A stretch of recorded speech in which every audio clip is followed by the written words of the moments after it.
How about a nice science experiment, ladies and gentlemen?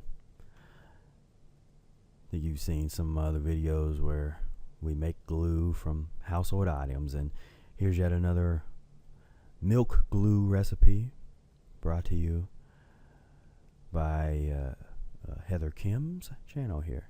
Hi, my name is Heather Kim and I'm from period 2. And now I'm gonna perform the experiment which is called making glue from the milk. Here are all the materials I need for the experiment, and here's one frying pan, 1 tablespoon, and a measuring cup, and 1 skimmed milk, and a vinegar, and 1 strainer, and a baking soda, and a bottle of water. Okay, so this one's it's a little bit different. It's a little bit different than the ones we've watched on here before. So we're gonna put this on in there, and now heat the milk on a stove and let it warm, not boil. don't boil it in this one. Add okay? a tablespoon of vinegar, Alright, a little vinegar, and we are continuing to stir. Stir it on up there. It'll clump up a little bit. Yeah.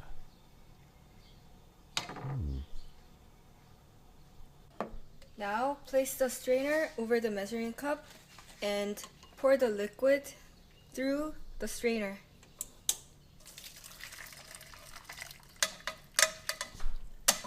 Press the liquids and release the liquid through the strainer. Then remove the material from the strainer and pour it into the bowl.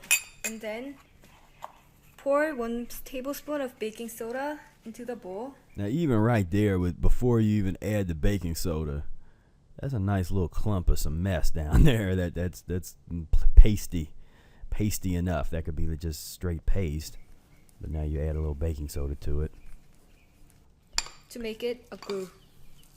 All right. Here's the glue we made, and we'll put this glue onto the paper and stick onto another paper.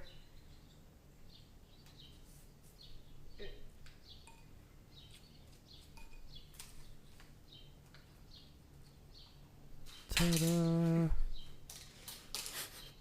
Here we made the glue. Good job, Heather. Now, as one way to look at our eating habits, it's almost like a science experiment. Every time we eat, combine all of these various foods and mixtures. Because again, think about the amount of mixtures that's going into the body, and for some reason we've been oriented to be so disconnected from our internal world, our body, of what's going on inside, where we really it's almost like they say, out of sight, out of mind. As soon as you put it in your mouth and you swallow it, it's like that's part of some other world at that point. It's really not. You don't have to worry about it after that.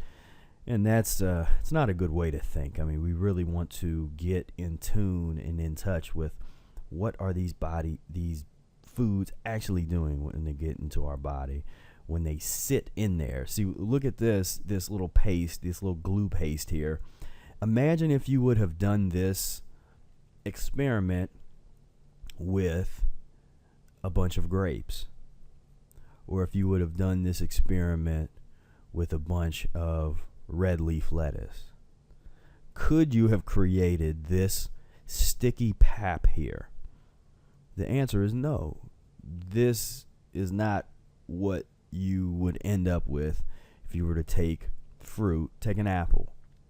An apple does not, when cooked for a long period of time, it does not turn into this viscous, slimy sludge.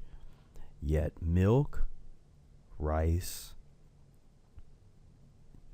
fats, avocados, starches, so on and so forth, the things that we call mucus-forming foods, do create this sort of viscous, slimy sludge. Now, our bodies as humans are not designed to be able to effectively and efficiently deal with these kind of foods.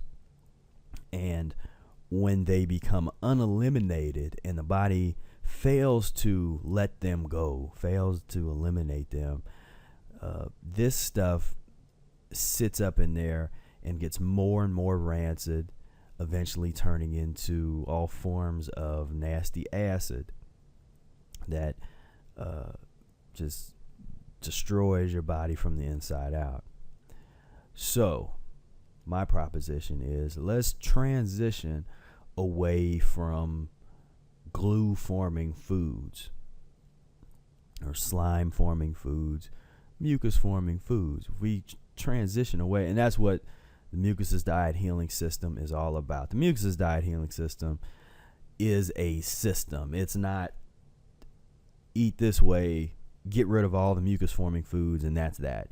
It's a very sophisticated understanding of which mucus forming foods are better to eat than others. So let's start eating those.